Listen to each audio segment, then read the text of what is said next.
Bienvenidos a otro capítulo de Lotería de Películas, y en esta vez vamos a hablar de uno de los más grandes clásicos de los monstruos de Universal, porque cuando se habla de películas de horror, nunca puede faltar uno de estos clásicos. Y bueno, vamos a empezar con el filme de 1931, Drácula. Este filme está basado en una obra de teatro también llamada Drácula, que de por sí está basada obviamente en la obra de Bram Stoker. Y bueno, ¿qué se puede decir de este filme?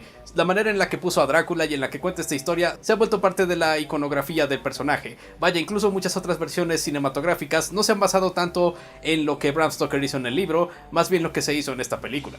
Por lo tanto, sí, Drácula de 1931 tiene muchas diferencias con la obra literaria. Realmente la historia no se cuenta tanto en la perspectiva de varios personajes, sino más bien simplemente se puede decir que es acerca de Conde Drácula yendo a Londres y bueno, victimizando a mucha gente. Y eventualmente tenemos al Dr. Van Helsing, quien se dará cuenta de todo esto y obviamente tratará de hacer algo para terminar para siempre con la vida del conde.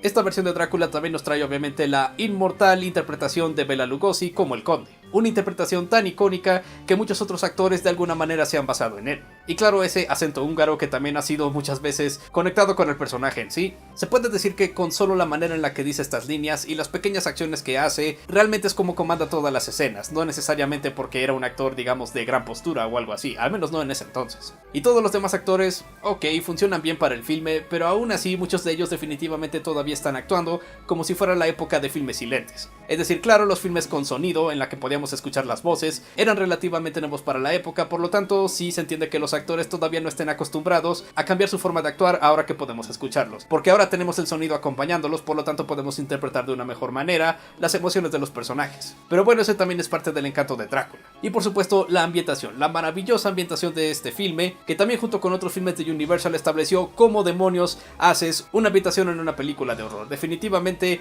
muchos se basaron en estos filmes y con muy buena razón, son increíbles y de verdad dan una atmósfera que muchos filmes actuales desearían poder hacer. Mucho de la historia realmente no tiene muchos sucesos, de hecho se puede decir que la mayoría de la película es simplemente esperar a que algún evento suceda. Qué bueno que tenemos al menos personajes interesantes para, ya saben, poder conllevar todo esto, aguantar el hecho de que no mucho sucede. Y aún así cuando suceden cosas, bueno, son de una manera bastante lenta. Definitivamente tenían que rellenar mucho de alguna manera todo este filme para alcanzar al menos un mínimo de duración y bueno, a veces lo puedes ver, a veces se siente demasiado lento, pero aún así a fin de cuentas yo diría que vale la pena toda la espera. Y bueno, tenemos otros detalles como lo barato que a veces se puede ver la película, es decir, sí, tenemos muy buena escenografía y todo lo demás, pero también tenemos esos murciélagos falsos, muchas cosas extraordinarias suceden fuera de cámara, a veces solo tenemos descripciones por otros personajes de estos momentos increíbles, y claro, esos pedazos de cartón que a veces están en las lámparas. Aunque debo admitir, siempre me ha decepcionado el clímax de la historia, debido a que, bueno, una vez más son un montón de sucesos que no siempre suceden en cámara, digamos que es un poco anticlimático, y para una película que se siente como que ya estás esperando a que suceda algo importante y tenemos esto al final,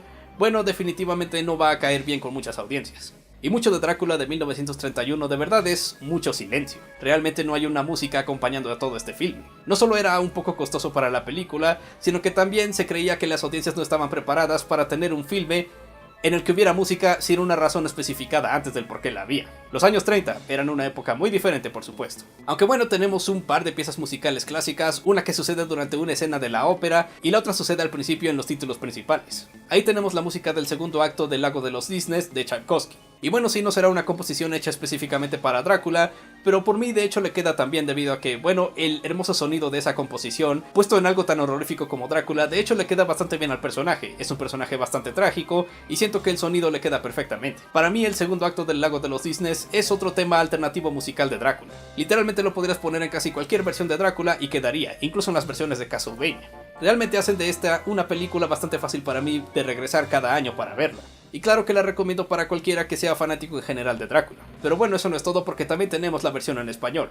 Ahora, ¿por qué rayos importaría aquí una versión de otro lenguaje que es esencialmente la misma película aún así? Bueno, verán, en esa época Universal de hecho solía hacer esto en el que haría un filme para las audiencias americanas y al mismo tiempo estaría filmando una versión para otros lenguajes. La versión americana se filmaría durante el día y la versión de español se filmaría durante la noche hasta el amanecer. Pero bueno, esto le dio una gran oportunidad a los que estaban haciendo la versión en español, porque fácilmente podían ver lo que estaban haciendo los realizadores de la versión americana y ellos entonces podrían encontrar cualquier manera de mejorar lo que ellos estaban haciendo. Y efectivamente la versión en español de Drácula del 31 es conocida por ser, en un sentido artístico y técnico, superior a la versión de Bela Lugosi. Y debo decir que en general también encuentro la versión en español el mejor filme, sobre todo porque sí contará la misma historia, pero la cuenta de una mejor manera. Hay algunos detalles que son añadidos a esta versión para explicar otras cosas que no son explicadas en la versión de Lugosi. El final todavía sigue siendo anticlimático, pero al menos tiene un poco más de explicación antes del final, antes de que acabe, haciéndolo sentir un poco más satisfactorio. Y la manera en la que algunas escenas están editadas